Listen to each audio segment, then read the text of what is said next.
What is up, everybody? Welcome into another season of It's Called Football on the Vendetta Sports Media YouTube channel. Jerry Walker, Jackson Fyda alongside me. And Jackson, first of all, before we get into any of the actual Premier League and football news, we missed out the first 2 weeks. Sorry, guys. We were busy. Jackson was finishing up school, so fair play to him. Congrats.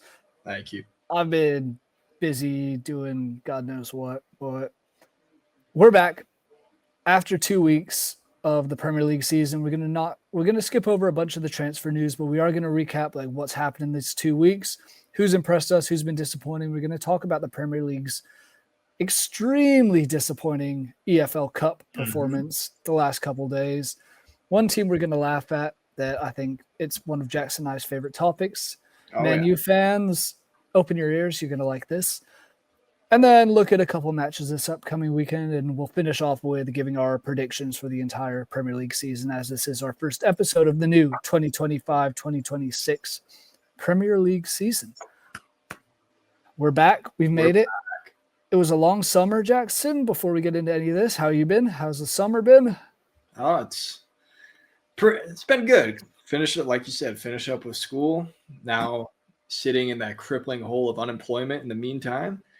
Minus all of this soccer content we got going on Vendetta. So I got that to keep me busy in the meantime. But it is good to be back, man. Oh, yeah. I've been looking forward to it. And we both wrote a bunch of Premier League previews for all the teams. So go and check those out on the Vendetta Sports Media. I guess it's vendettasportsmedia.com. Go check those out there. And we have a bunch of other football news and stories all coming out. But let's get right into it. We're going to start with the EFL Cup and how the Premier League did in that. Because I mean, we got to start at the obvious one. The story of this entire week. Man United going and taking on League Two. For those who don't know, that's the fourth division in English football. League Two, Grimsby Town. And they go down 2-0 after just 30 minutes. Then they score twice, and Buemo gets a goal, and he'll be popular later on. And then, of course, Harry Maguire slabhead himself after just missing another easy chance. Or I guess it was a great save from the Grimsby goalkeeper. Scores the equalizer, sends it to penalties, and Grimsby wins 12-11 on penalties. Jackson, what was going through your mind watching this one? Dude, that was probably the most joy I have felt as a neutral fan in my entire life. Because first of all, that first goal from Grimsby was a thing of beauty, man. Yeah, it was. The beautiful touch using the laces and then rifled through. Granted, Onana should save that basically just about any time he goes against it with his right foot. But nonetheless, great work goal. And then that second goal, I don't know how you missed the ball completely. But he did, and it went away. So those 30 minutes, because mind you, in those first 30 minutes, Grimsby was working United. Oh, it was complete domination. In the first half, they were completely working. Yeah. And it was just remarkable to watch because I remember my brother and we remember when Grimsby was a non-league team, and they made a little FA Cup run. What would that be? A little shy of a decade ago? Yeah. It was a bit ago. That was like 2011, 2012, I think. Yeah. So maybe even a little bit after. So, yeah, we still remember that. So Grimsby kind of had that brand recognition, if you will. So my brother goes to me. He's like, dude, imagine how funny it'd be if Grimsby beats Man U. And I joked. I'm like, knowing them, I could totally see it happening. And then sitting there at halftime, I'm like, holy shit, this is actually going to happen. Yeah. Yeah. You kind of had the feel, right, though, that United would find a way back in, especially stepping in Fernandez and Buemo. 100%. And I think you and I talked about it in our Slack chat. It was like, this just has the feeling that Man U's going to equal it up or win it somehow, some way. There's just too much talent, and Grimsby is Grimsby. The only person I have ever heard of as a Grimsby Town fan was Sacha Baron Cohen in the movie The Grimsby Brothers. Which if you haven't seen that, it's well worth the watch. It's a football spy movie. So, and he's from Grimsby. His character is from Grimsby, and very entertaining. But that's the only never heard of a Grimsby fan otherwise until last night, and because it was superb. And I mean, fair play to them as well. They did, as you said, they dominated. The stats don't reflect it. Like obviously, Man U 9 shots on target to Grimsby's 4, 70-30 in possession, but it never seemed like Man U, especially in that first half, was going to score. And it seemed like Grimsby, anytime they touched the ball, had that chance. Oh, and they looked dangerous when they're attacking. So up 2-0 at half. And then at the beginning of the second half, first of all, they scored, called back. Great finish, by the way. Yeah. Great finish. That one hurt to not see it count.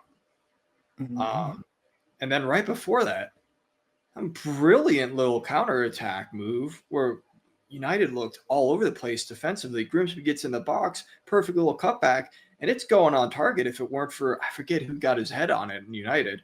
But he blocked it away. Or not his head, it was his chest right here. Yes, it was, yeah. And that one was a 3-on-1 that suddenly it was one of the Grimsby players beat Harry Maguire on the left, and suddenly it was 3-on-1. It's like, how are you that bad defending? Oh, they looked shambolic. I will say, going off what you said about the goal that was ruled offside, I think ball don't lie. I will say, if we had VAR in this one, that first or the second Grimsby goal, I don't think would have counted. No, it hit his hand. Yes. So I think ball don't lie. They cancel each other out. Doesn't excuse anything, but I just wanted to put that out there. Yeah. Saying like, okay, man, you got a little unfortunate this time on that one, but it came back around when the guy was ruled offside, and I don't know if he actually was or not. Yeah, it was very questionable. But like you said, it all evens out at the end of the day. Soccer gods, while you may not like them, they are oftentimes just. But even with Man U coming back, making it 2-2, right? No matter what happened from that point forward, Grimsby had already won and United had already lost, right? Yep. David Artell, Grimsby manager, if I'm there at halftime, I don't give a crap what happens that second half. I have already done the job. We've already done the job. No matter what, it doesn't matter going forward because we will have given our fans something to love and we will have just made a serious statement. So yeah, no matter at that point, no matter what happened heading in that PK shootout, Grimsby had already won. United had already lost. Because heading into that, I just thought United is going to win. I mean, penalties. Right? And you look at it like the first 3 penalties, you're looking at Man U's side. You've Bruno Fernandes, Brian Mbeumo, who we talked a bunch about last season as one of the best goal scorers in the Premier League. Yeah. And Mason Mount, who has his moments, doesn't. But the 3 of them score, and Clark Odor for Grimsby misses the 3rd penalty. Good save, too. It was fair play by Onana. But at that point, you think it's over. And then, sure enough, after one round of both of them making it, Matheus Cunha, the newly signed Matheus Cunha, completely messes it all up. Then we go through another God knows how many penalties. We end up going through all 11 players. Goalkeepers take them.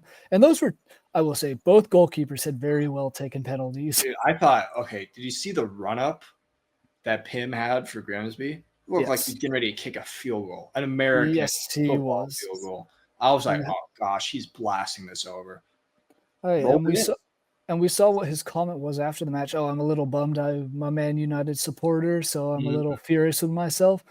Had he missed that, would he have said, oh, I'm actually a little happy that I missed and Man U keeps going? But I think as a competitor, you can never have that attitude. No, I agree. But, dude, I'll tell you what, as a Man U fan, like he's got to be 50-50. Like, I just had the greatest moment I'll ever have in my career. Yep. And at the same time, I'm a ream out. Yep. It's got to be conflicting emotions there. And then Onana just blasted it in. It was a good match. It was. Then we get another round. Kabia and Bruno Fernandes take it.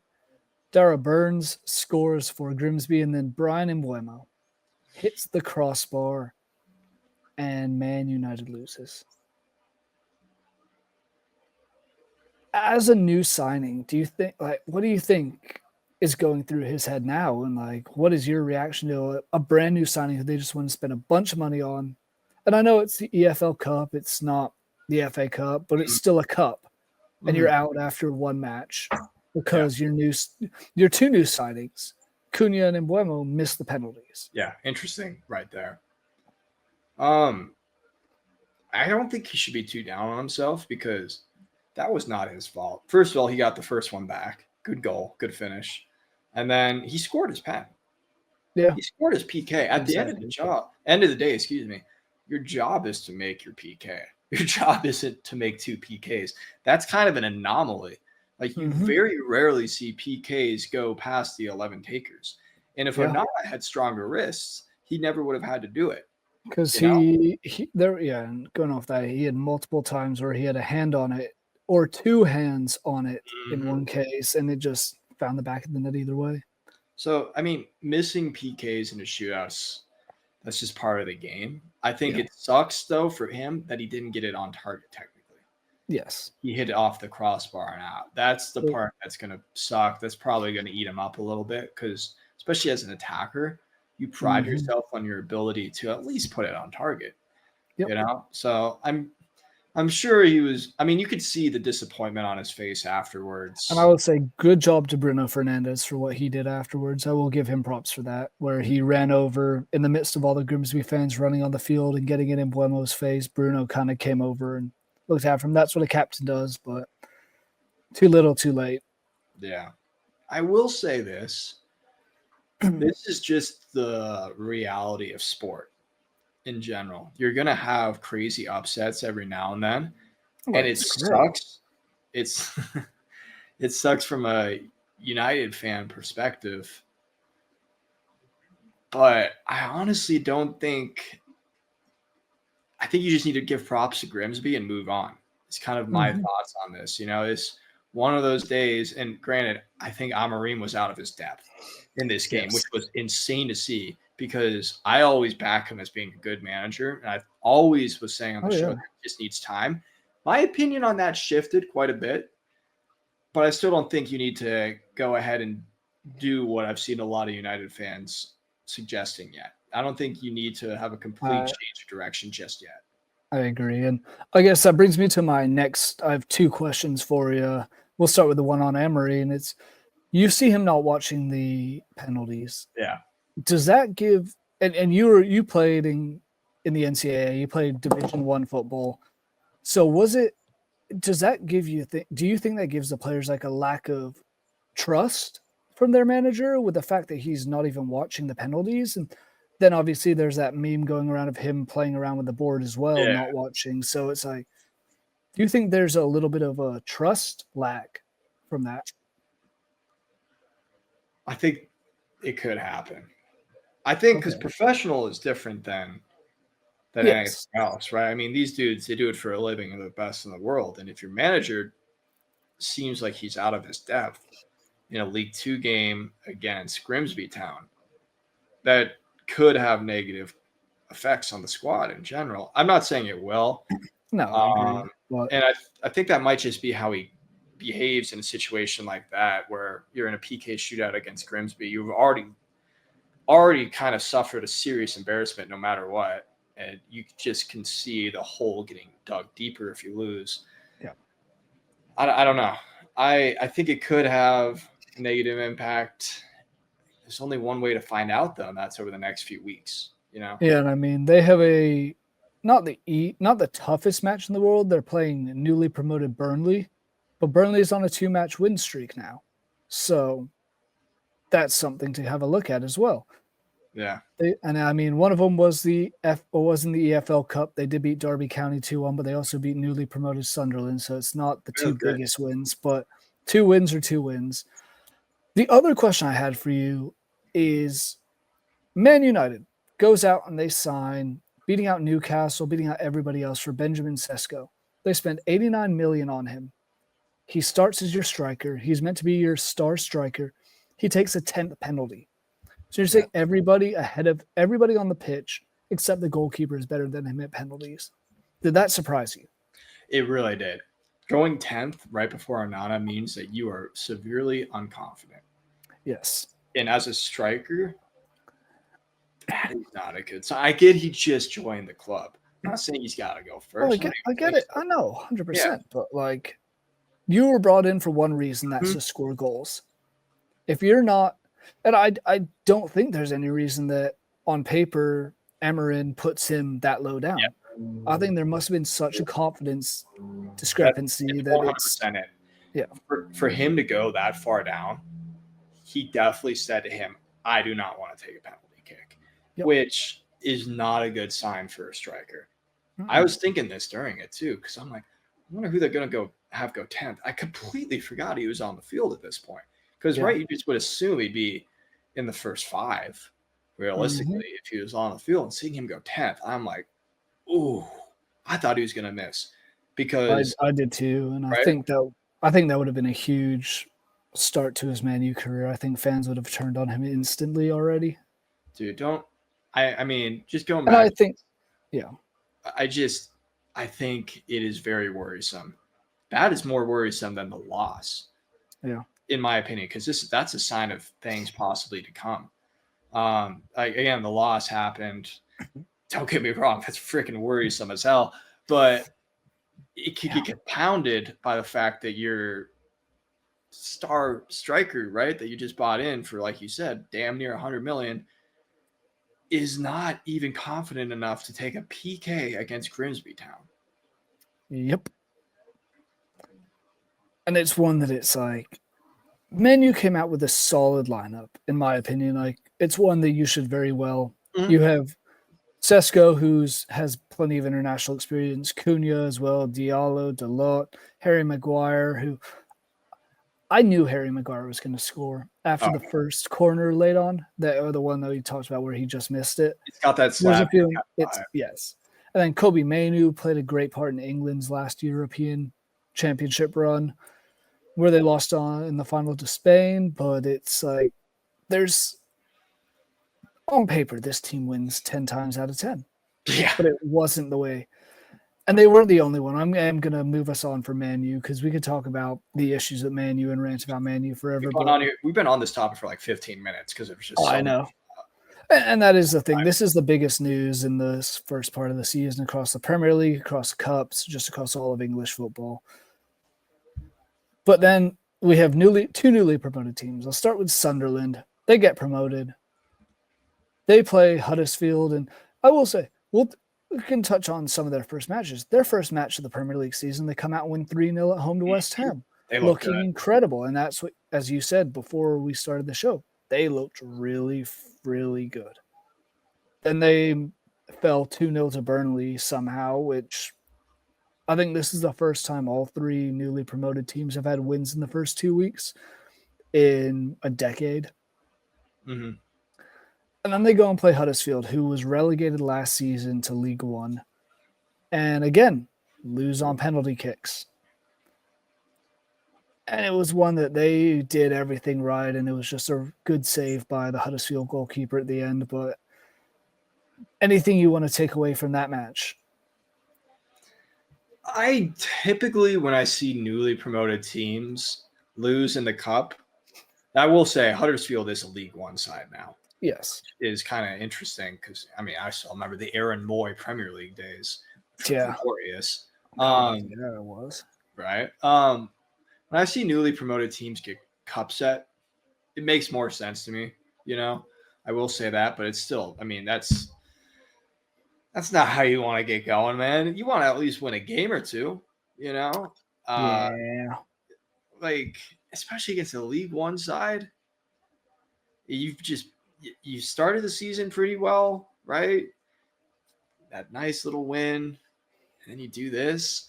I am curious if that will kind of put them into a little state of shock heading forward into this weekend. And if they lose this weekend, does that carry over to next weekend? Where do we go from there? Yeah. Yeah, and I mean, that's one of the things that I'll say when we get to Leeds is disappointing, but it's one that's like, you've now lost 2 in a row, and it does, and obviously the Premier League's a completely different monster. Sunderland have to take on Brentford this upcoming weekend, and that's no easy thing necessarily. It's not the same Brentford as of last year, but still a team who's hungry and looking to actually get a result because they have not impressed all that much so far, Brentford. No, they have not. And I will say, there was Leeds. who were as bad as Man U was. If it wasn't for Man U losing, I would be a lot more upset right now. But Leeds deserved to lose like 6-0. Actually, no, not. I mean, yes, but it was an absolute crap own goal by Carl Darlow. That was just balls kicked to him, and he looks at it, brings back memories of Robert Greene against the US in 2010. Ball bounces off the back of his leg or off his back heel and bounces into the net. Terrible own goal to concede. Sure enough, makes some substitutions. Jayden Bogle brings it level very late. Then he gets to penalties. And once again, Premier League team does not prevail. However, instead of it just being a 1-goal difference, Sheffield Wednesday, who have yet to win a game who have yet to even get a point in the championship. They look bad. And as you say, because that's your other team after Arsenal, they've looked terrible. Score all 3 goals in the penalty shootout. Leeds missed 3 in a row. And shout out to Dominic Calvert-Lewin, who I'm going to talk a bit more on in a second, but roofing it over the bar.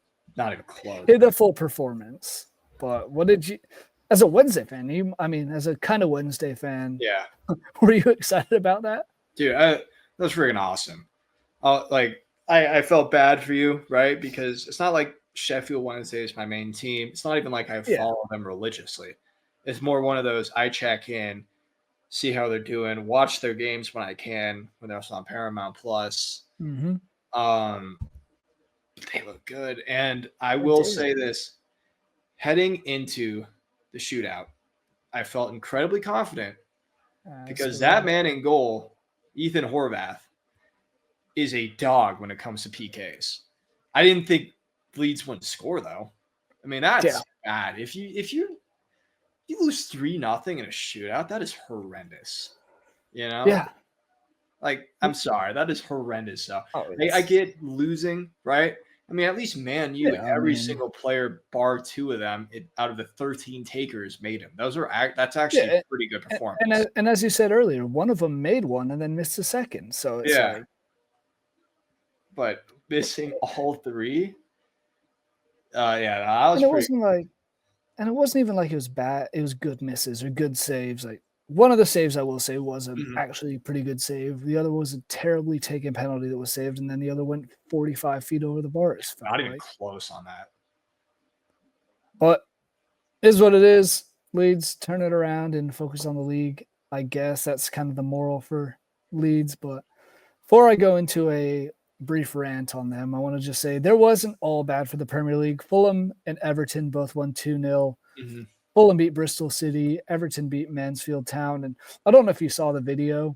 After the Mansfield Town and Everton match, there was like 100, 200 people, both teams, standing outside some random bar in Everton, watching the Man United penalties. And it was just a massive roar when it finished.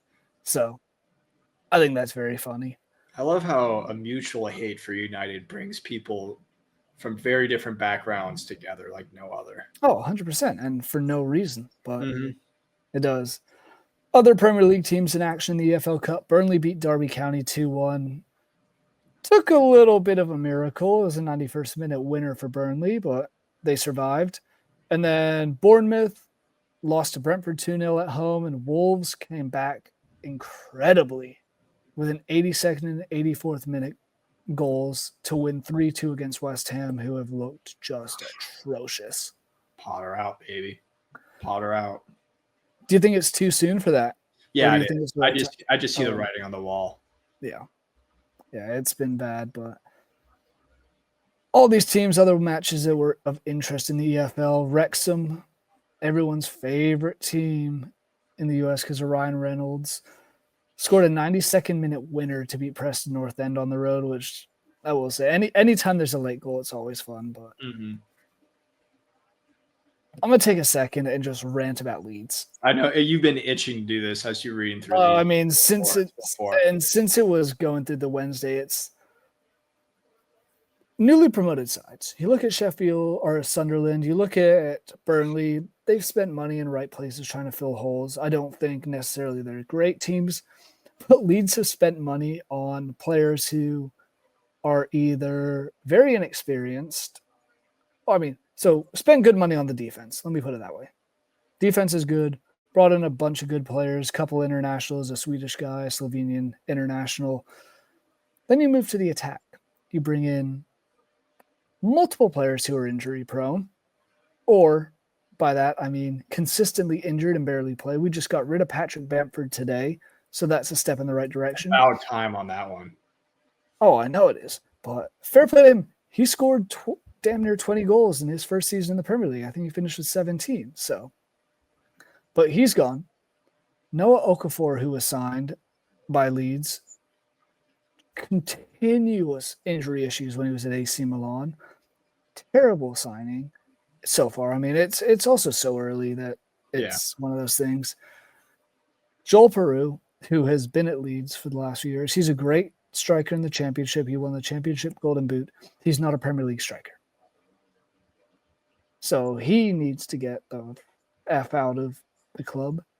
Then you bring in Everton's finest, Dominic Calvert-Lewin, who I told you was going to come back to after he roofed a penalty in the shootout against Wednesday.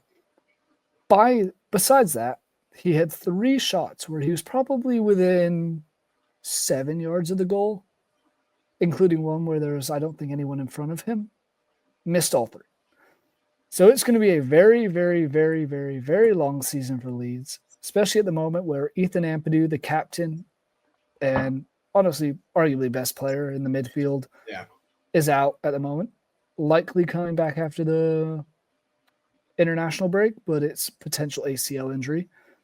Ayo Tanaka, another great midfielder, Japanese international at times, is also potentially out with an ACL injury.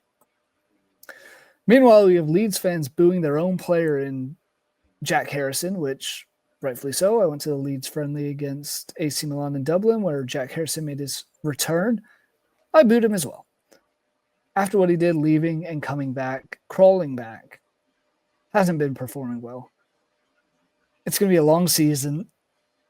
I am just so kind of fed up with this already. Leeds are going down, sadly.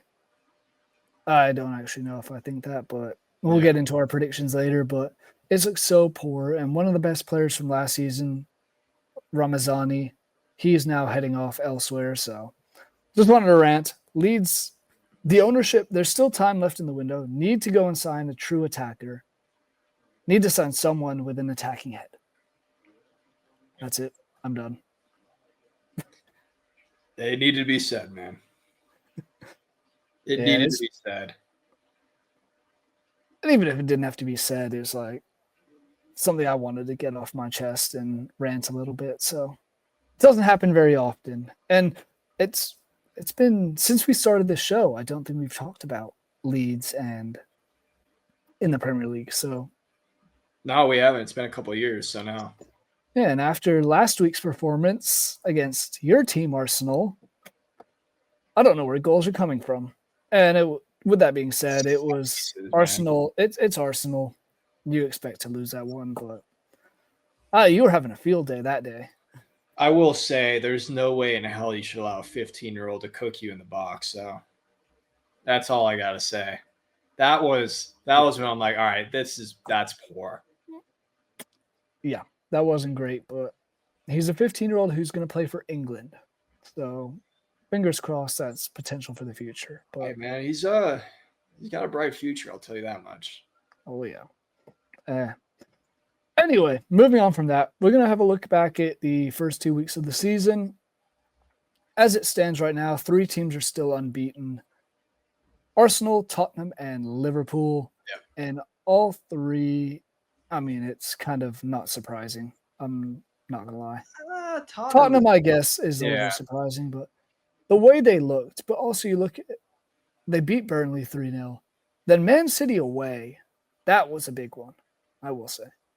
Dude, I've quietly been saying to myself that I think Tottenham looks like they could be all right this year.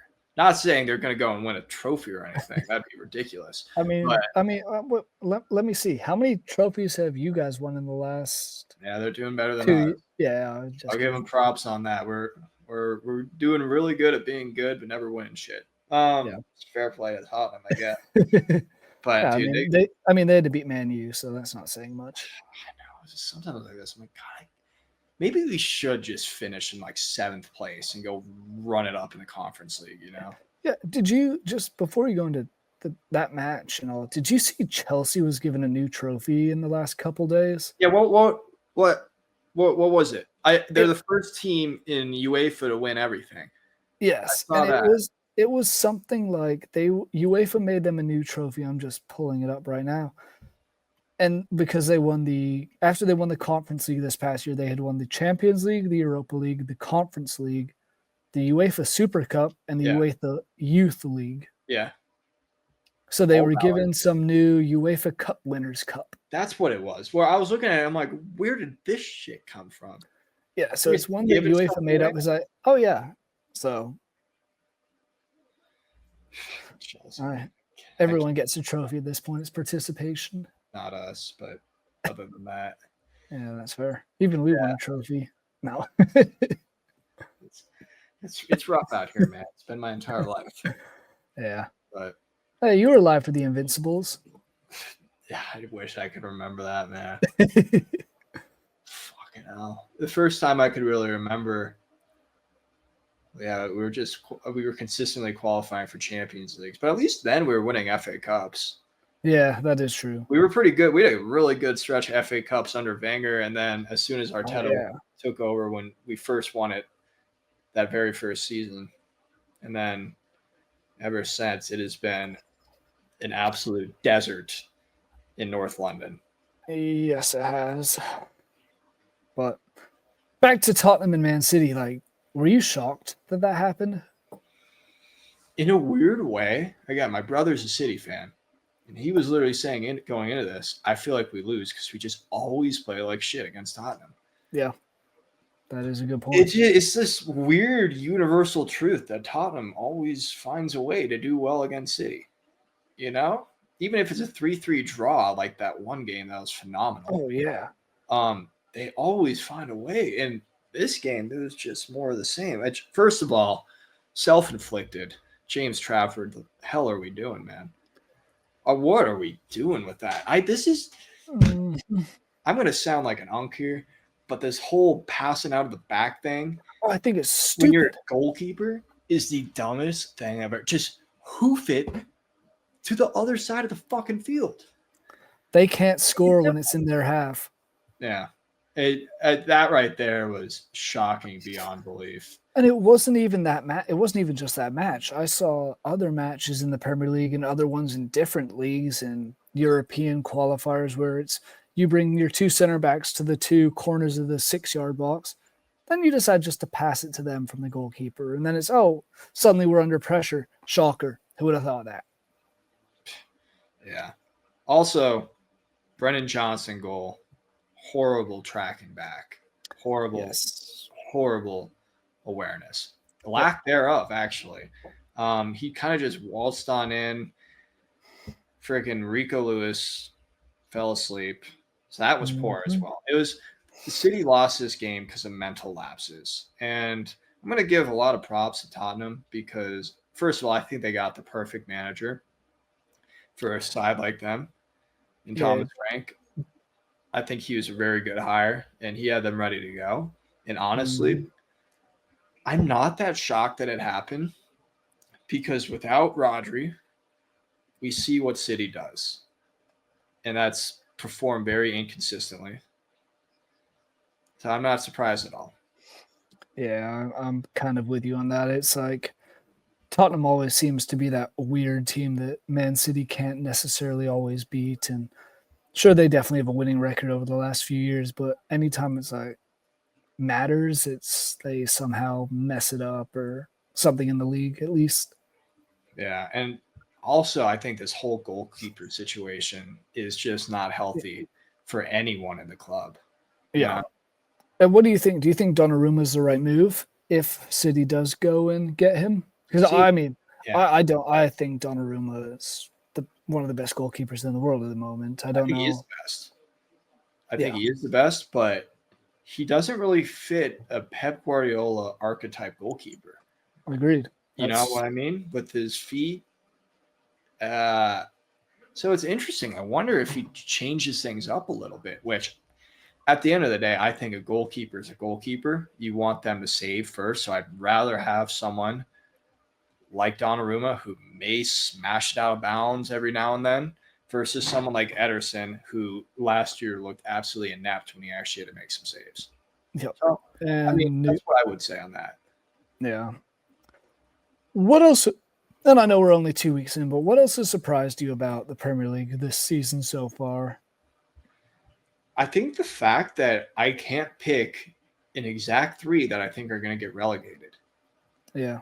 it's not just that there's like 4 or 5 teams. I think you were talking about we got like 6 or 7 that we could realistically see go down because obviously when you're a newly promoted side, always going to have it stacked against you with just how much money exists for teams that have been around the Prem for a few years. Like realistically, you're going to struggle no matter what. And I bet you we see 2 of the newly promoted go down. But I don't think it's 3. And I think that there are a whole lot of candidates that are really starting to show up that are making a case for themselves to go and try to win a championship title next year. Yeah. And especially with the transfer window shutting in 3 days. Mm-hmm. I guess maybe 4 days technically, but I'm with you. And like we were talking before, there are so many different teams that could potentially get relegated. It's almost half the league. I mean, West Ham, Wolves, right there. Bang. Those are 2 candidates right now. You look at the bottom of the table, Villa and Brighton, they'll figure it out. I'm fairly confident. Same with United. Newcastle's gotten unlucky. But then you head up the table. Leeds and Burnley. mean, you would think Man United would turn it around, but you would. We joke, but we don't. I think at this rate, if it gets any worse at this point, I think there's a major change in a lot of things. And if they don't get points against Burnley this weekend, there will be an inquisition. Because especially considering their next 2 matches are at Man City and home to Chelsea. Mm-hmm, which honestly, 2 losses, chalk it up now. Just based on how we've been seeing things work, chalk up 2 losses right now. So they need these points desperately because if they lose that and then you have 2 losses, is Amorim out this quickly? Maybe, maybe. If he loses the locker room? Yeah. It could very well be the case. Yeah. I still think come end of the season time, though, they're not going to be. I think, they'll be fine. They're not going to be a concern. You hear that in the background? That's what I deal with all the time around here. Hey, go Wolves. Yeah, she's going to be really unhappy when they get relegated because they look bad, man. And now that Cunha's gone, I don't know where you're going to get that magic from. I think they're the most likely of the non-newly promoted teams to get relegated. Mm-hmm. I agree. And I mean, you also brought up West Ham, who has looked just atrocious in everything. They may have even been up 2-0 against Wolves in the EFL Cup. So bad. No, they were down 1-0, went up 2-1, and then gave up 2 late. And it's just, you saw Jared Bowen was getting into it with the fans, and that's an issue when the players and the fans are suddenly turning very quickly. Because I don't know if you saw QPR when they lost 7-0, the fans were screaming at this 20-year-old kid. And he walked up and was like, yes, he took it like a champ. So fair play to him. Also, losing 7-0 to Fat Frank is just humiliating. It's pretty insane.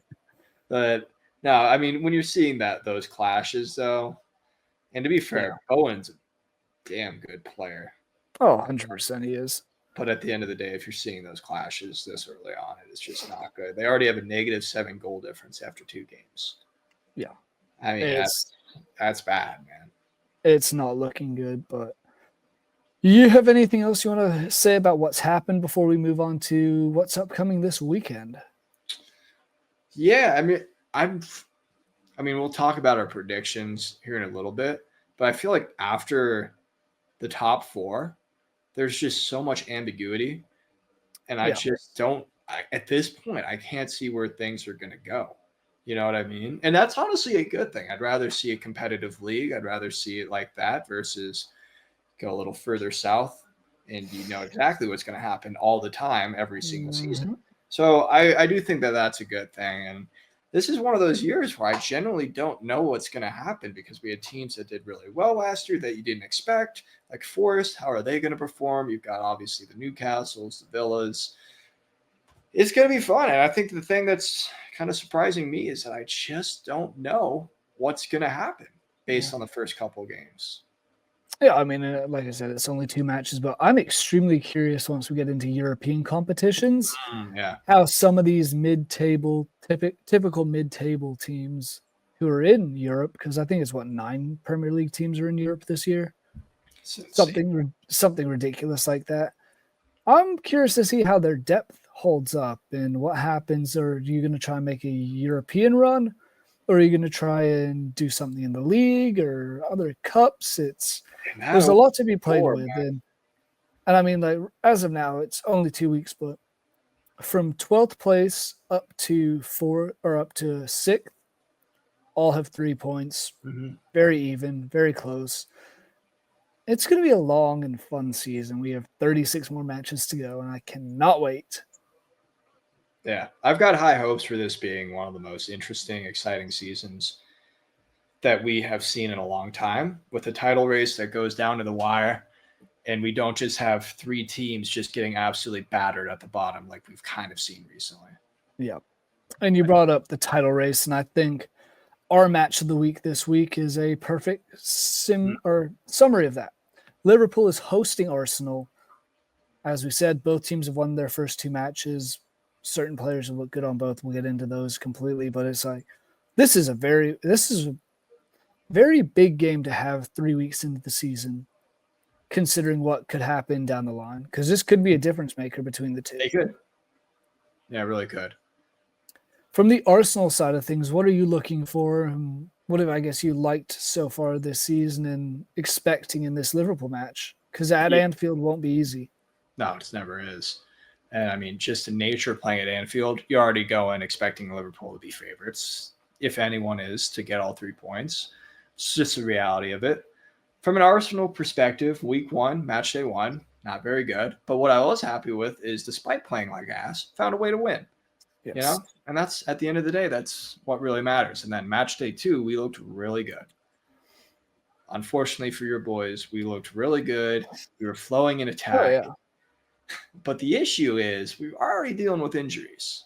You know, Saka's going to be out. He's listed as questionable. He's going to be out. He's not playing. So I thought I saw Saka was out for the next for like the next 3 or 4 weeks. Exactly. He's out for a few weeks. Havertz today just came out. Really? Havertz was injured. Havertz is out for a few weeks, so he's gone.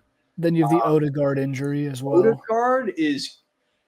I was seeing he was questionable whether he'd play or not. Okay. Because I think he's got a shoulder issue. So he's quite questionable.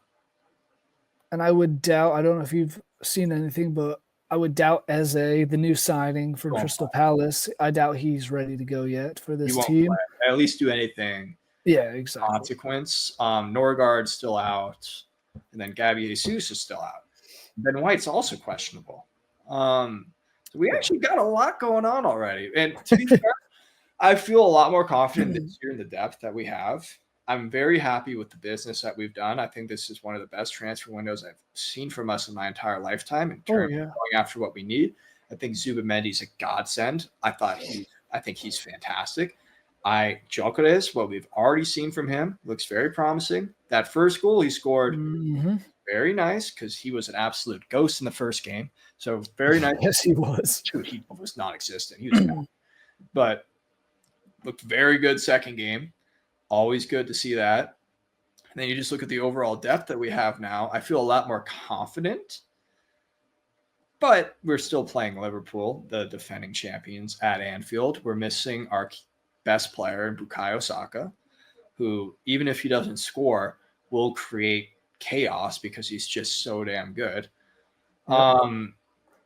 I don't think we win this one. I think it's a pretty good game. I'm going to say 2-1 will be my prediction on this. I do think we get a goal. And I do think Liverpool looks not quite invincible. They showed that against Newcastle, where despite going up a guy, they looked completely shell-shocked when Newcastle was pushing forward up against them. But I will say Ekitike looks damn good. I bet you he gets another one. That's the one I was going to bring up when I'm going into Liverpool is Ekitike has been superb this season. He's looked every cent worth. He looks like he's worth more than what they paid for him, and 3 goals already. He is playing very well. And I'm sure it was Bournemouth. Sure, he played Newcastle, but it's still like Newcastle's a good team. Bournemouth has proven that they're a consistently decent team and can cause issues, but his touch, the way he plays, it's just fluid, dude. And after everything that Liverpool's gone through this past offseason with Luis Diaz leaving, Darwin Nunez, and then the tragedy of Diego Jota, who very sad to hear that, but like that's 3 of your top 4 attacking threats gone. Cody Gakpo, he played striker a lot last year. I think he's definitely better on the wing. Oh, yeah. And I think that's proven already, but you needed to bring in somebody well. Florian Wirtz, he's got all the talk about him. He has the big transfer fee. He's looked okay. He hasn't. I mean, he looked visible, is what I'll say. He looked better in the Bournemouth match than he did against Newcastle. I don't remember him doing much against Newcastle. I just think for how much money they spent on him, even before you keep going, he's looked like a ghost. I think he will pick it up. He's a very good player, but he's looked like a ghost so far. He gives me, and I think I wrote about this in my preview of, maybe it was my preview. No, it was my preview of Man U. Never mind. But where I compared Sesko to Rasmus Højlund and how he was unable to come over and convert to the Premier League style. But Florian Wirtz, it's going to be different for him there. Yeah, it's a lot more physical, a lot less space. Yes. I will say one of the big things after I finish off on Ekitike has looked superb. I think that's been the perfect signing for them is the long story short of what I was just saying. But the other player I'm concerned, and I think this is somewhere that Liverpool might be, or Arsenal might be able to take advantage, is Konate has looked absolutely atrocious in that Liverpool defensive line so far this season. He looked brutal. He was beaten, I think, twice on the Bournemouth 2 goals, or he messed up twice. He has been struggling so much. Slobozai had a good performance now that Frimpong's out. I think that's a huge loss for them. I don't know if he can do it again against an actual decisive team who has good attacking. Yeah. And that's a big thing. But I think Saka would have been going up against the 21-year-old Milos Kirkzigs. Yeah, Kirkzigs, I was going to bring up a point on that here in a second. Yeah, go for it. I mean, all I have to say on him is he's 21. I'm running at him. I think he'll be fine. Yes, exactly. I'm running at him every time, though, because he dives in like a motherfucker. Yep. He got a yellow card, very clear yellow card first match around. I'm spacing on if he got another one. He did not. But he should have, in my opinion. Yes, he could have. One of the tackles that he had, he goes diving into stuff. So I am running at him with everything I've got. Give me Martinelli going full speed at his ass. You know? Give me, I guess you could also put Matchweek out there as well and have him cut in, but I am trying to just run at this dude and see him either make a stupid foul or beat him, because he's very good and he was a very good signing. They needed to move on at that back position, and I think he was a good signing, but I'm going at him. And Bruno completely bodied him for his goal on the header as well. So those are 2 questions I have. You brought up the Konate one, which is very good because that is the most obvious one, because he has looked horrendously bad, I think. Van Dijk's had to save his ass multiple times. He completely bailed him out one time in a Newcastle game with some of the best defending I think I've ever seen in terms of positional play. But Kirkez as well is another one who I'm trying to target. Obviously, Job live, but that goes without saying. I think Kirkez has shown a tendency to be a little reckless early on because he's trying to impress. And I think that you can kind of take advantage of that, in my opinion. Oh, I agree with you completely. I mean, even last year, he played every match for Bournemouth, and it wasn't great. He finished with 4 yellow cards, never got sent off, but he already has 1 after 2 matches. Should have Quarter of the had way, and yes, really should have. So it's one that's like, it seems to the point you just made it. He's trying too hard. I do think he will be a very good player for Liverpool. 100%. And once we reach the halfway point, we'll be looking back and say, yeah, makes sense now. But as of now, I would run right at him. He still seems young. He still seems inexperienced. With that all being said, all the difficulties, I don't see Liverpool losing this match at home, and I think I'm taking them 2-0. 2-0. Yeah, I still back us to get 1. I think they'll have some mistake. I think no Saka. If Odegaard is out, no Odegaard is going to be brutal for your attack going forward. We saw what happened last season, really, when Saka was out. Don't remind me of that. Yeah. And sure, Gorky can score against Leeds. Most people can. I think you and I could probably score against Leeds. Yeah, literally. But it's one that's like, can he actually do it against proper defense who's got players that are bigger than him and stronger than him and can do that? So curious to see. I think it should be a very, very fun match either way. I think it'll be a good game. I think it'll be close throughout, but yeah, I think Liverpool's just at home. It's just hard to bet against them, you know. Again, if I'm Gyökeres, I'm trying to avoid Van Dijk and trying to just mess with Konate right now. Well, depending on if he starts, we'll see. I mean, I'm sure he will. I don't know who else they would start, though. That's what I'm trying to think of. Who else would you throw back there? You F around and throw in Robertson at his center back. I mean, God. Worst case, I guess you throw Schlabazai at center back. Dude, can you imagine him and throw somebody else at the outside back? Who knows? Frimpong may be healthy come this upcoming weekend. I'm not sure his injury status at the moment, but who else do they have that they could put back there, honestly? That's what I'm trying to look at. Yeah, Andy Robertson. Joe Gomez you could put back. Yeah, I guess Joe Gomez would be the natural choice. And then they have another 18-year-old kid was on the bench against Newcastle, and Giovanni Leone. You know, now that I'm looking at this could actually be kind of a concern. Yeah. Just say, like, I haven't even thought of this until we just started talking about it now, but if Van Dijk goes down, like, if, thankfully this didn't happen, but if Gordon had taken him out, right? Mm-hmm. It could be rough. Yes, it could be. But with who they have, there's just no way. They go and win 2-1. Yeah. My prediction. They win. They go to the top. I'm okay with it. It's probably going to happen. I will say, in a weird way, Liverpool is winless against Arsenal in their last 6 matches against them. That is very true. So Arteta maybe he's got their number. I don't know. I think it's been like 4 draws and 2 losses.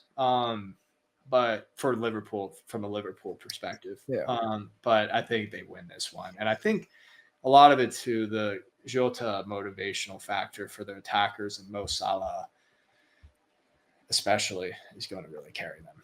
So, yeah, I agree, and I mean, I don't think it would surprise anyone if Arsenal ends up winning. No. Unlike the recent NFL news with Micah Parsons that just broke while we're doing this, getting traded to the Green Bay Packers, which is hilarious. Oh, did he actually? Yeah, he did. Nice.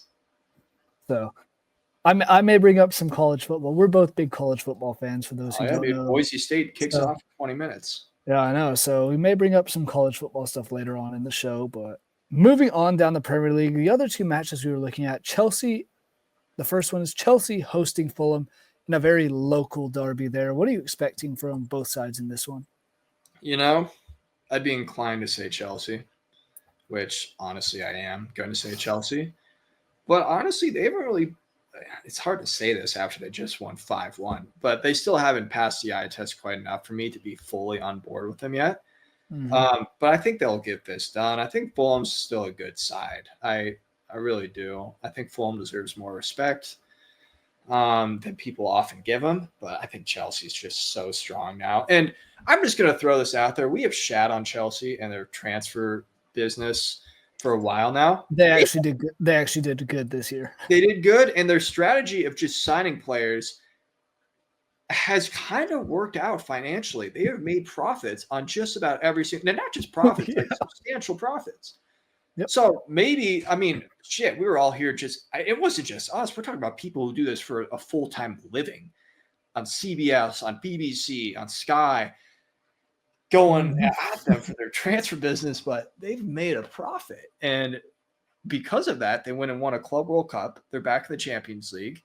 And they've got this really exciting crop of young players who are hungry and determined and look like they can go and honestly challenge for a Premier League title. So fair play. Maybe we were all wrong at the end of the day after all. Do we know how Cole Palmer's doing? I do not. He hasn't been good so far this season. But I'm looking at his injury. Oh yeah, that I don't know about. But yeah. Also, did you see? And you brought up them being back in the Champions League. Have you seen who they have to play? I saw that it. Really, the big three are they have to go to Bayern. They have to go to Bayern Munich.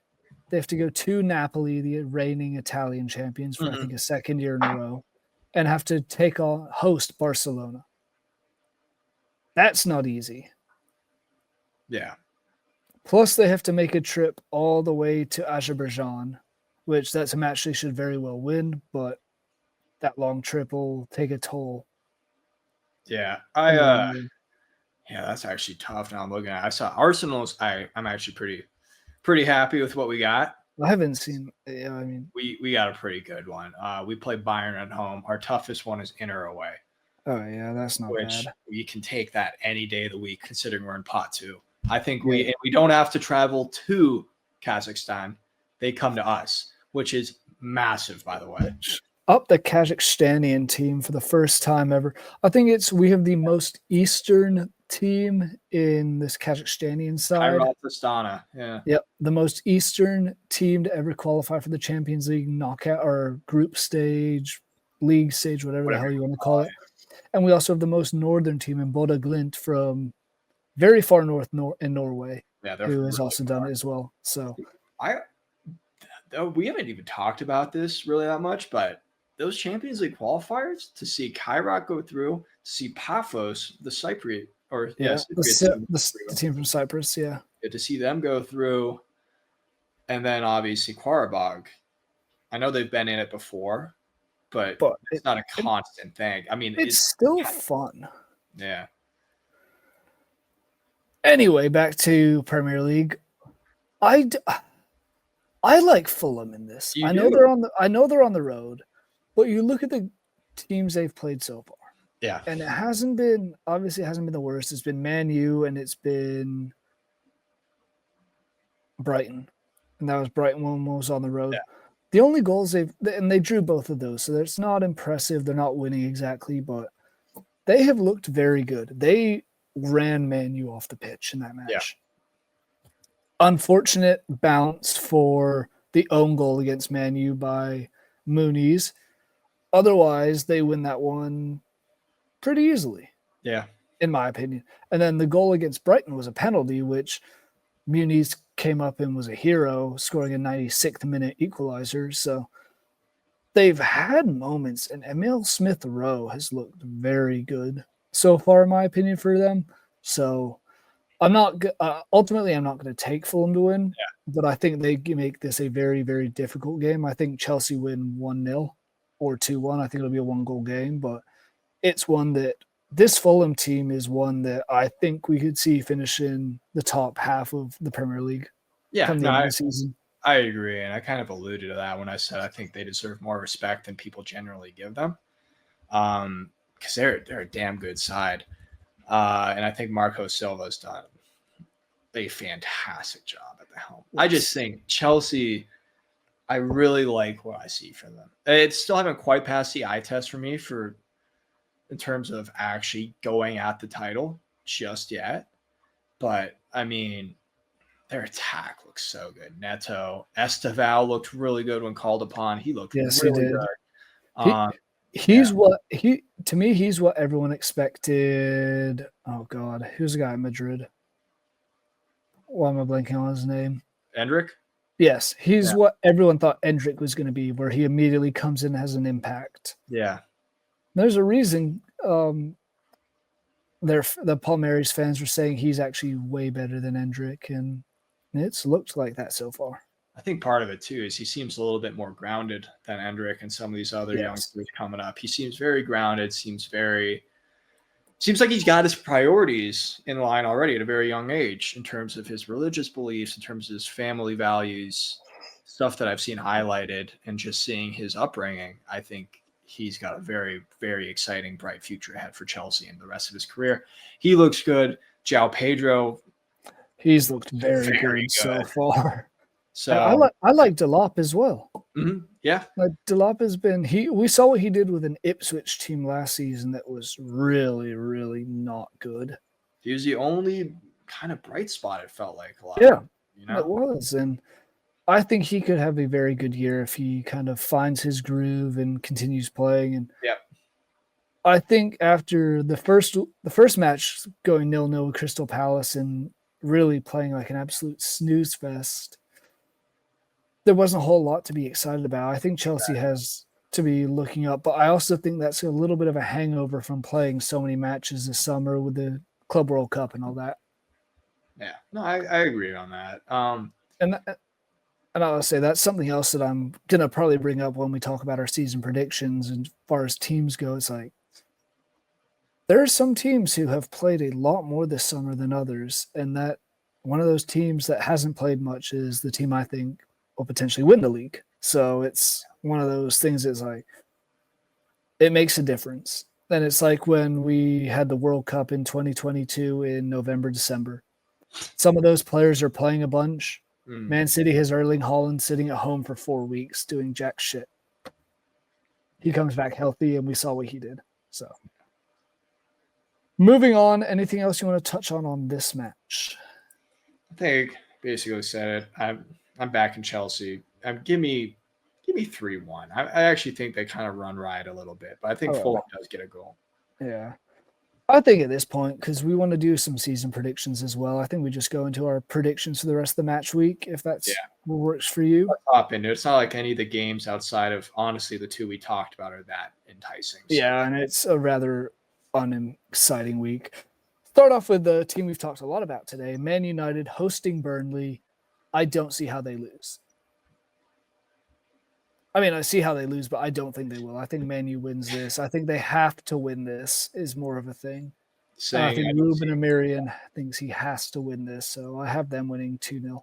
Saying I don't see how they lose after Grimsby. Yeah, that's honestly so funny.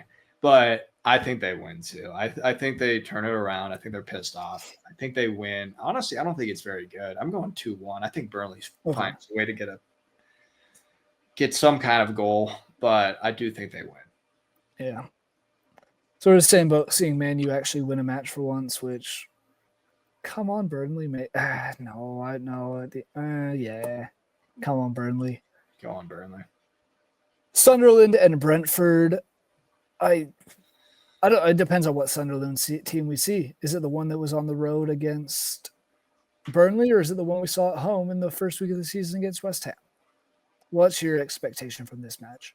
I'm negative on Brentford, so I'm going 1-0 Sunderland. But I think this game sucks. I think this is 0-0 written all over it. That's what I was thinking. I just am so down on Brentford right now, and I think the visa situation is just yeah. I don't know. I'm going Sunderland 1-0. Don't hate that at all. Tottenham hosting Bournemouth. Tottenham still undefeated. Do they get it, and do they continue to be undefeated? Hate to admit this, but I think Tottenham looks pretty good, and I think they win this one. I'm going 2-0. I think they actually look pretty comfortable. I was going to take 2-0 as well, so I think it's – and my brother's a Tottenham fan, and I doubt he listens to this at all, but he's always said as soon as Son leaves, something's going to change with the team, and it looks like they found the perfect people to replace him. And now now that Son's gone and playing in the MLS like everybody else who's ready for retirement home, Tottenham actually has looked good, so I do agree with 2-0. I think they win comfortably. Thrilling match of the week.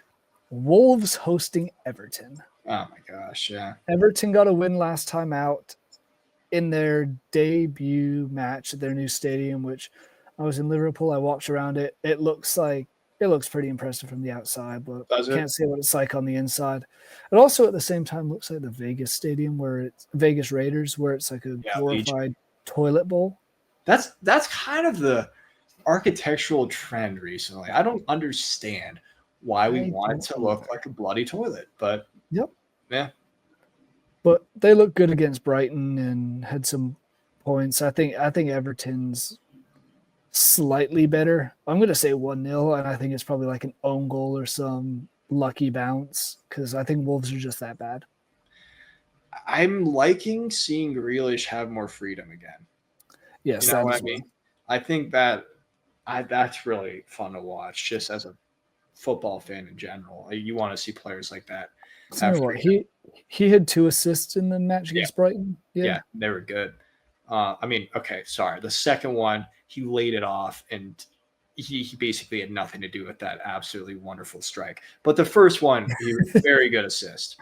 But he just looks a little bit more like himself again, and that's exciting to see. And I think I'm just so down on Wolves as well. I got to take Everton. I'm going 2-0. I don't know where the goals come for Wolves. I don't know where they come from. And Everton has already shown that they can, in fact, score, and they will score. So give me Everton 2-0. I like that. Now time for another one. Leeds hosting Newcastle. We've talked a bit about all the issues Newcastle has coming into this match. Anthony Gordon is out with a red card. The possible injury misses of Fabian Schär, Joe Linton, Sandro Tonali.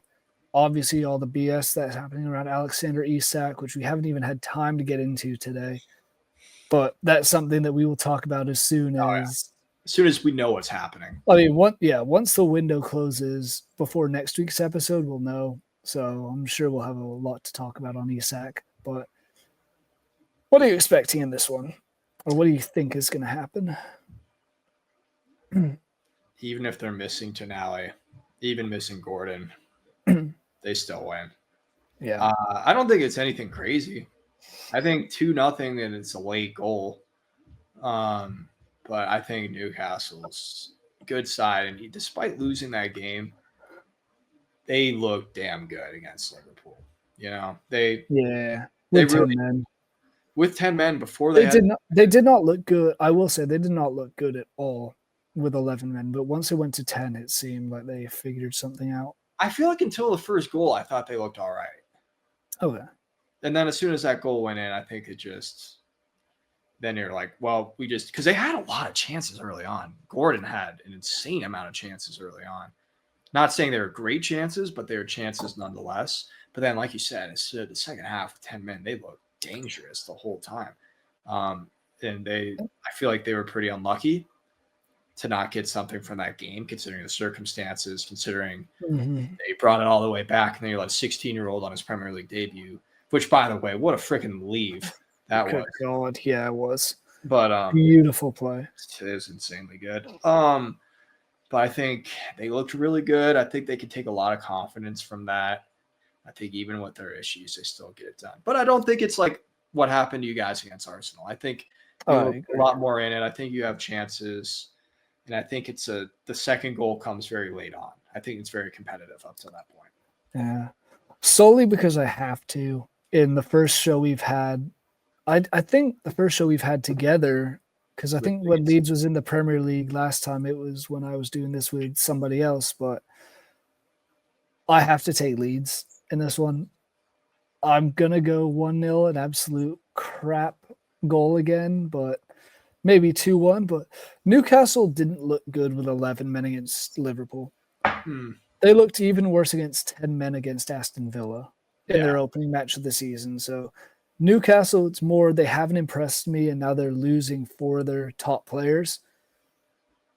Realistically, Leeds will probably lose, but for the sake of picking, I'm taking Leeds to win either 1-0 or 2-1. I mean, I think it'll be a 1-goal win, but yeah. What kind of fan would you be if you didn't do it? I mean, I'm going to be very realistic later on in the season, but early on with the first episode of Leeds back, I have to be a homer a bit. Here's the dreaming. It's water, but here's the dreaming. Cheers to that. Right there. Moving on, Brighton go hosting Man City. I don't see how Man City loses this. Yeah, I think this one's pretty straightforward. I think 3-1. I'm going 2-0. Okay. I'm picking that scoreline a lot. It's very lazy, but I think that's what it is. I mean, yeah, but it's all these matches seem like there definitely seems like an clear winner like this next one, Nottingham Forest and West Ham. West Ham we've talked about so much today as being absolute shit. Horrendous. I think they lose 2-0. Hey, shout out Full Crew. He actually scored a goal. But that's true. I'm going Forest. Easy. And then the final match, Aston Villa hosting Crystal Palace. Crystal Palace, the team that has been screwed the most this year by UEFA. Another conversation for another day, but yeah, I think Aston Villa falls in this one. They have not looked very good this season. They lost to Brentford 1-0, and this is a Brentford team that we've already talked time and time again today about how they are just a terrible team. If they beat Aston Villa, I don't know how Aston Villa bounces back a week later, even at home. I don't see how they beat Crystal Palace. I think Crystal Palace wins 1-0. I'm with you on this. I'm not impressed with what I've seen from Villa. They went after a bunch of guys last year to try to make a Champions League run, which they did. They actually did do decently well. But those guys are gone. I don't think they've really done the business they needed to do to stay fully competitive compared to what those around them are doing. I do think because they're at home and because I think Palace just has draw written all over them, especially because of the fact that 2 from 2. I'm going 1-1. This is the draw I'm picking. Okay. I'm going 1-1, but I'm with you on this. Villa has been far from impressive so far. They need to pick it up. I will say the thing that I'm curious about with the Crystal Palace is they just came from playing in Norway. Today, didn't they play? Yeah, it was today. They played against Fredrikstad. Drew 0-0 in that, shocker. But they've now advanced to the actual Conference League. But it's one that is like having to play on 3 days' time after coming back from a road trip like that isn't necessarily the easiest for some of these English teams. So I still like Crystal Palace to get the win, but I do not hate the draw shout at all. And now time for predictions, which I think are for the full season predictions, not just this match week. I will let you kick it off. Who is going to win the Premier League title this year? Well, we're both in agreement on this. It's going to be Liverpool. I think Arne Slot, by the way, fantastic manager. Their squad was already strong. And I think the key thing is they kept Salah, they kept Van Dijk, which is massive. I think eventually Salah is going to fall off. It's going to happen during this new contract that he signed. I think it just happens with age. But I think the Van Dijk retainment was the biggest of all. Massive. So they had that, and then they added Ekitike, which we've already talked about how good he's been. Massive signing. And then you bring in Florian Wirtz, you bring in Frimpong, who is about as good of a replacement, I think, for Trent Alexander-Arnold as you can find. In terms of just an attacking right back. Yeah, because before he got hurt, and I guess that's just one match, but he looked very good moving forward, and he would put pressure on players, and defensively, it was him on the side of Konate, so he had to make up a bit for that because that was the match that Konate played terribly against Bournemouth. But moving forward, he looked very, very good. Yeah, 100%. He was a good signing. Kirkez, another good signing. I do question, we kind of talked about this, the back line a little bit. And I'm curious to see what happens if they make a panic purchase for a center back here. I mean, there's all the talk of Mark Gahey coming there in, is.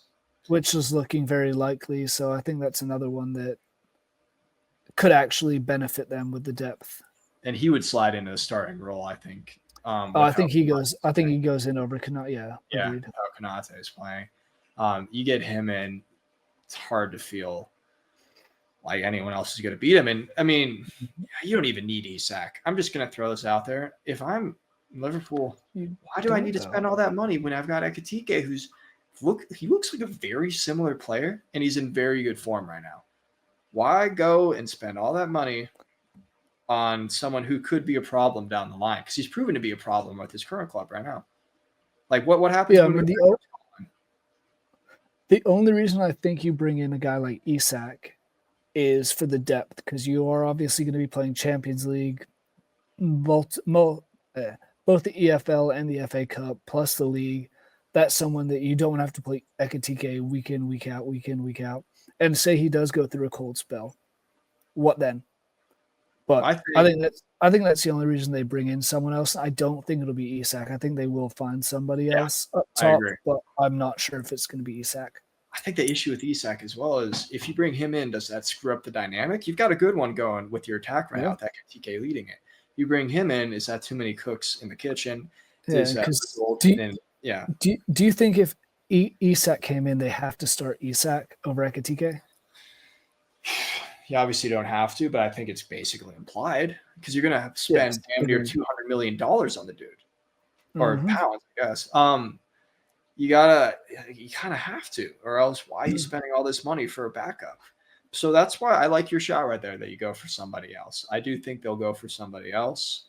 I'm curious who that would be, honestly. I wonder if someone like Ollie Watkins could be. I do not hate the Ollie Watkins shout. Yeah. It's a different kind of striker. Bring him in because I honestly think he leaves before the end of the window.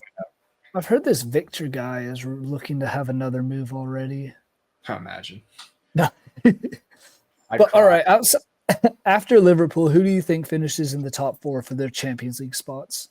Because there's no guarantee that England gets 5 Champions League teams again. So we're going to just go the traditional 4. Yeah. I feel like the 3 of them are interchangeable. I'm going Arsenal 2nd, City 3rd, Chelsea 4th, and I think that's exactly what you have. I'm going Arsenal 2nd just because they feel like they're always 2nd. Mm-hmm. Chelsea 3rd, Man City 4th.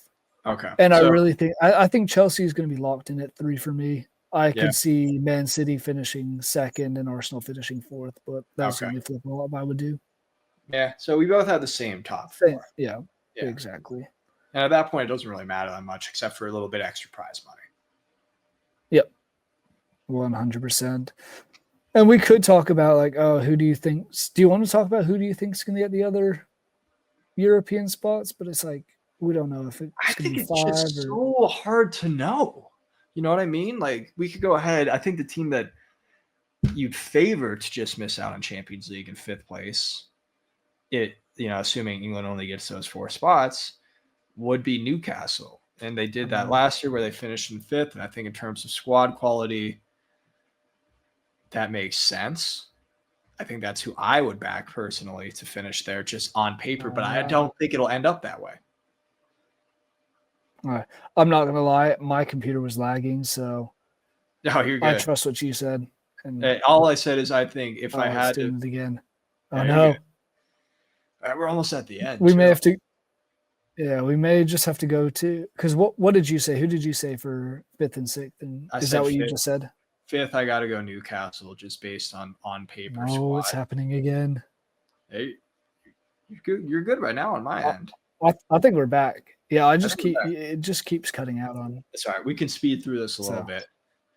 But yeah, I said Newcastle. I think just on paper, that's who you have to back. Right. And then after that, this is tough. I still got to back Villa. Yep. But I don't think this is how it'll end at all.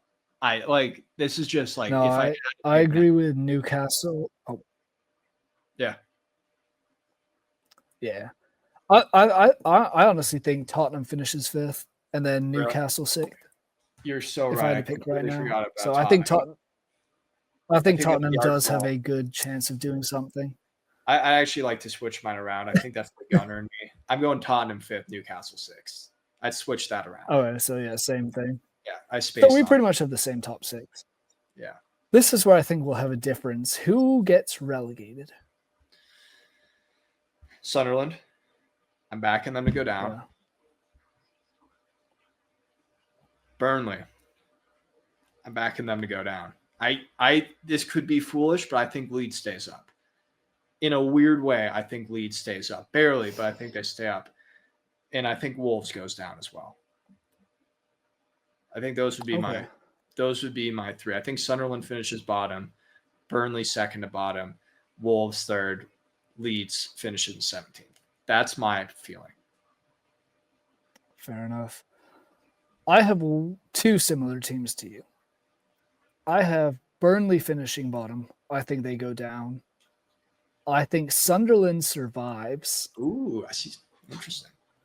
I really have liked the moves that they've made this transfer window, and I think that they do have the backing and the fan base to kind of propel them over some of these other teams. Mm-hmm. I agree with Wolves. And then it's a toss-up of, I'm not going to say Leeds are going to go down. I could see us going down, but then it's a toss-up of West Ham, Brentford. I think if Brentford can get something done quickly, they could save their season as far as the transfer window goes, with Visa leaving and the money they would get for that. But I can't say the same with West Ham. I think West Ham is the 3rd team that goes down. Yeah. You could definitely see it. They've looked pretty bad. Like we were saying, I think there's 6 or 7 teams you could throw in there. You know? Yeah, I mean, you could throw in Everton, Brentford, all these. Yeah. So, should be fun. But Jackson, any final thoughts or comments before we wrap up this first episode of the new year or new season? I think we've actually done a pretty comprehensive job. It's an hour and 22 minutes. I think we basically got what we needed to in. I think it's just going to be very exciting. That's all I got to say. I think we'll have a good title race, a good relegation race, and some good European races. I think there will be a lot more parity. I'm excited for the season. I really am. As am I. It's a good time to be back and very happy. We are back for you guys on the Vendetta Sports Media YouTube channel. So make sure you subscribe so you don't miss any of our It's Called Football episodes. Premier League's back. Football is back. It's a beautiful time of the year. Final question for you, Jackson, before I officially wrap this up. Who's winning the college football natty? Is Iowa? No. Even with Mark Gronowski at QB, no. Who's winning that? Not Texas. I am not high on Arch Manning. I think he is overhyped as hell. I am going to say not Penn State because James Franklin's their head coach. This is lazy, but give me Ohio State. I can see that. And I think you said it, but you know who I have winning it? Not these guys. Not them. He's not there yet. No, I agree. I don't think Arch is him. I don't hate the Ohio State shout. Who else I also think Georgia makes a big bounce back. That's the other one I was thinking of. Does. It's not gonna be Notre Dame. It's not gonna be Penn State. Yeah. Give me Ohio State. Yep. On that note, thank you guys for watching, and we will see you next week.